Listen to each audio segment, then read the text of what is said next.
So I went down a rabbit hole. I was researching sea monsters. You know, kraken, mermaids, the usual stuff. And I realized something. The famous ones, they're not even the scary ones. They're just the ones that got popular. The actually terrifying creatures, the ones that made entire civilizations afraid to go near water, are the ones nobody talks about. A wolf that turns into an orca. A water dog with a human hand growing out of its tail. A giant that looks almost human but wrong in every possible way. I found 10 of them, and honestly, I kind of regret it. Let's start with one that's not even ancient. This one came from the internet. In 2007, on a Japanese online forum called 2channel, basically Japan's version of Reddit before Reddit was cool, someone dropped a post that sounded like it came straight out of a horror movie script. They claimed that crew members aboard a Japanese government-operated whale research ship had encountered something in Antarctic waters. Something they weren't supposed to talk about. At first, the crew thought they were looking at a foreign submarine surfacing near their vessel. Standard stuff. You're in the middle of nowhere near Antarctica. Things get weird. But when they got closer, they realized it wasn't metal. It wasn't a machine. It was alive. They called it the Ningen, which in Japanese literally just means human. And that's exactly why it's terrifying. Because the thing they described looked almost human, but wrong. Like if you asked someone who'd never seen a person to build one from memory. The Ningen is supposedly 20 to 30 meters long. That's roughly the size of a blue whale. Completely white, pale, blubbery skin. A vaguely human-shaped torso, limbs that look like arms and legs. And in some descriptions, 5 fingered hands. Its face, if you can call it that, has a thin slit for a mouth and small, empty eyes. Some witnesses described it with a mermaid-like tail instead of legs. Others said it walked. On the ice. On 2 legs. Yeah, that's the part where I'd personally request a transfer to a different planet. The story blew up.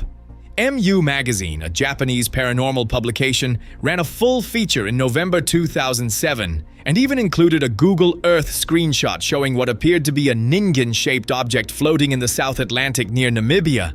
In 2010, the Enoshima Aquarium posted ocean footage, and near the end of the video, something on the seafloor looked like it had small eyes and a wide slit mouth.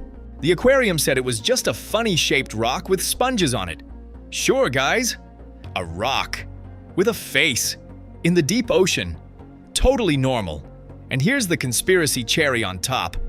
There are rumors that the Japanese government has detailed records of Ningen sightings but has ordered all eyewitnesses to stay silent. Are the rumors confirmed?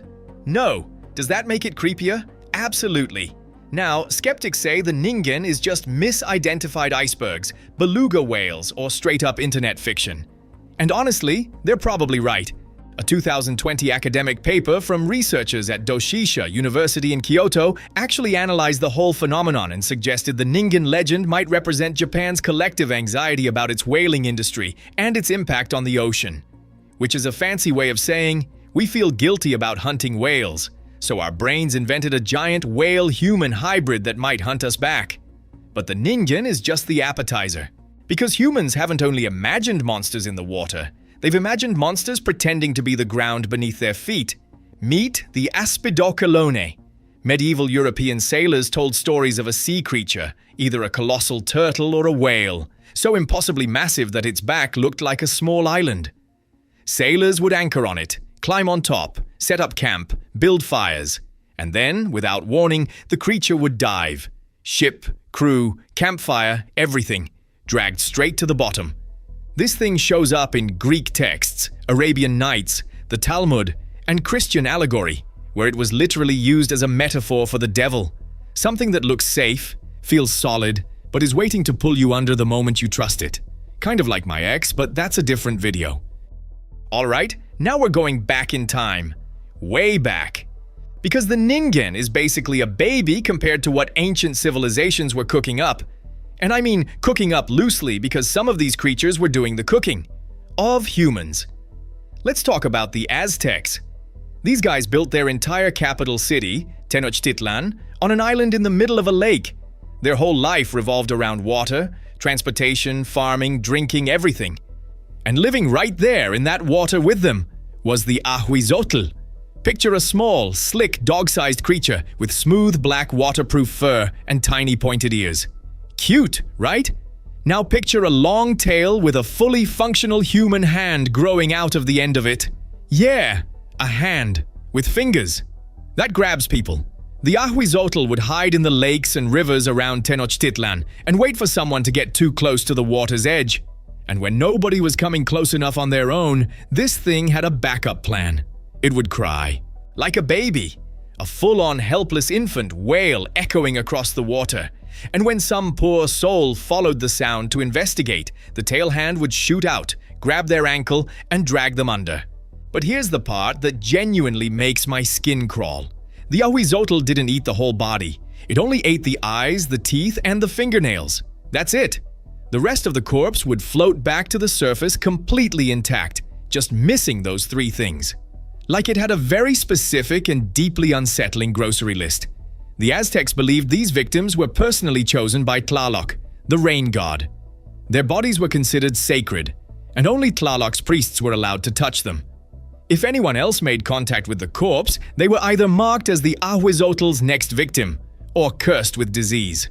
This thing is documented in the Florentine Codex, a 16th century record compiled by a Spanish friar. Even Hernán Cortés reportedly wrote to the king of Spain that one of his men had been killed by an Ahuizotl, and an Aztec emperor who ruled from 1486 to 1502 literally named himself after this creature. That's like naming yourself after a nightmare and calling it a power move. Now let's hop across the Atlantic to Scotland. The Highlands gave us the Syrian Crowan, and this one plays the most disrespectful trick in all of mythology. The Syrian Crowan was said to be the largest creature in existence, bigger than any whale. An old Gaelic rhyme claims 7 whales were a single meal for it. The only thing that could kill it was the devil himself. But here's the twist. It could shapeshift into a tiny, harmless silver fish. A fisherman would catch this little fish, toss it in his boat, feel good about his day. And then the fish would transform back into a sea monster the size of a football stadium and swallow the fisherman whole. The hunter becomes the hunted. The ocean's idea of a practical joke, except nobody's laughing. And from the Pacific Islands, we get the Adaro, a mer spirit from the Solomon Islands. Half man, half fish, built like a warrior with tribal markings, and a sharp fin running along the top of its head. The Adaro doesn't chase you. It doesn't drag you under. It shoots you. With poisonous flying fish, launched from its mouth like living bullets. If one hits you, it's fever, sores, and a slow, painful death over days. 3 continents. 3 completely different civilizations that never had contact with each other. And all 3 independently decided the water is trying to kill us. Coincidence? Maybe, probably. But also, maybe not. Now we're heading somewhere cold. And I don't mean emotionally, although that's also accurate. I mean the Arctic. The frozen edge of the world, where the water is black, the ice goes on forever, and the sun sometimes just decides not to show up for months. If you were going to design a setting for a horror movie, you literally could not do better than this. And the people who actually lived here, the Inuit, they had stories that would make every creature we've talked about so far look like a pool toy. Let's start with the Kalupalik. This is an aquatic creature with slimy green skin, long matted hair, and fingernails so long they could double as steak knives. It lives beneath the Arctic ice, and it has one target: children. The Kalupalik doesn't attack.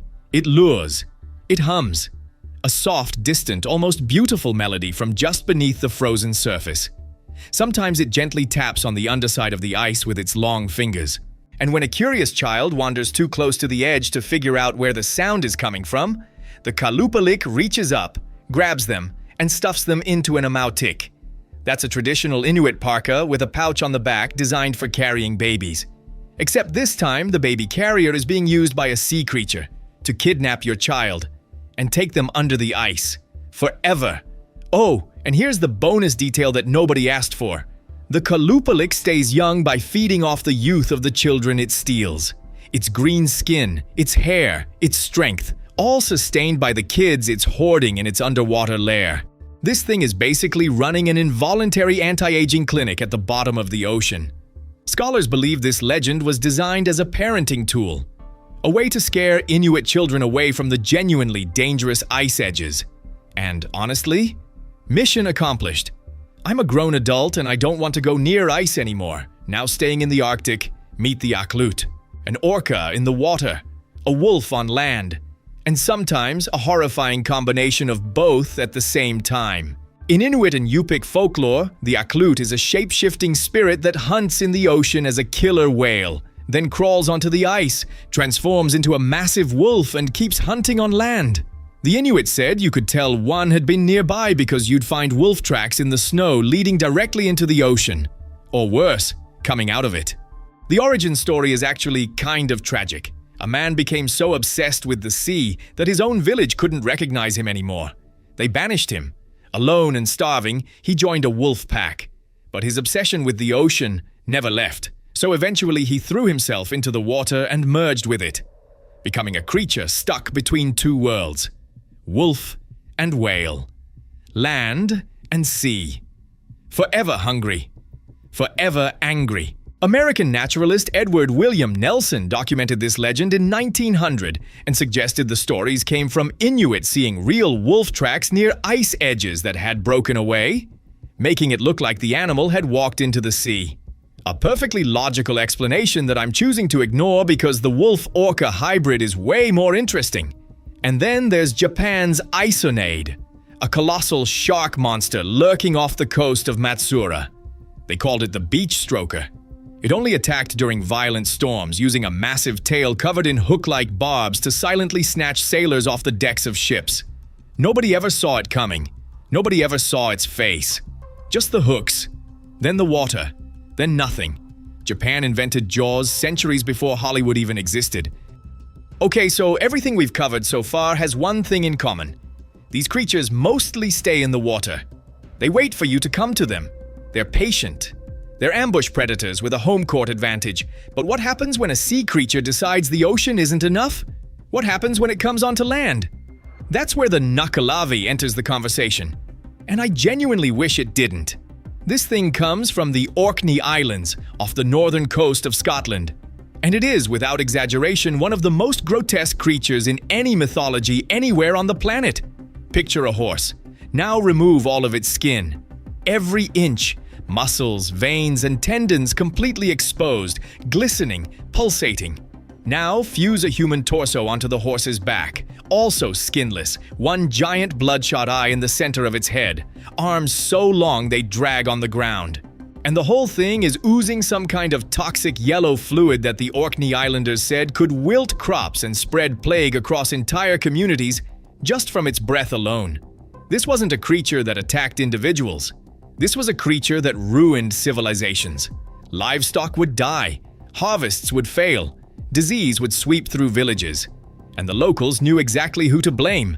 The Nuckelavee had come ashore. But here's the one detail that kept people from completely losing their minds. The Nuckelavee cannot cross fresh water, rivers, streams, even a shallow creek. The moment it hits fresh water, it stops. So when islanders saw the signs of the Nuckelavee approaching, they'd sprint toward the nearest river and pray they got there first. Your entire survival strategy against a skinless plague horse from the ocean was finding a puddle that wasn't salty. I don't know whether to find that terrifying or hilarious. Probably both. Orkney lore also says there's a figure called the Mither of the Sea, a force that keeps the Nuckelavee imprisoned during the warmer months. But in winter, the Mither weakens, and the Nuckelavee is free to walk the land again. So it's seasonal horror, like allergies, but the allergy is a skinless horse demon.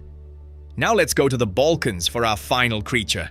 In the lakes and rivers of Croatia and Serbia, there lived the Bukavac, a six-legged monster with twisted, gnarled horns and black, scaly skin. Its name comes from buka, the local word for noise, because the Bukavac would announce itself with a deafening roar before leaping out of the water and strangling its victims. Not biting, not clawing, strangling. With 6 legs. At night. And this isn't just old folklore somebody dusted off from a medieval manuscript. In the early 1900s, in the Srjem region near the Sava River, strangled animals were actually found on both the Croatian and Serbian sides. And at least one strangled human. Locals didn't hesitate. They blamed the Bukavac. So here we are. We've traveled from Antarctic waters to Arctic ice, from Aztec lakes to Scottish highlands, from Japanese storm seas to Balkan rivers. Every continent, every culture, every era of human history. And they all arrived at the same conclusion. Something lives in the water, and it does not want us there. Maybe it's just human psychology. We fear what we can't see, and the ocean is the biggest blind spot on Earth. We've mapped the surface of Mars in higher resolution than our own ocean floor. So of course we filled the darkness with monsters. That's what humans do. But here's the thing that keeps me up at night. What if we didn't invent them? What if we remembered them?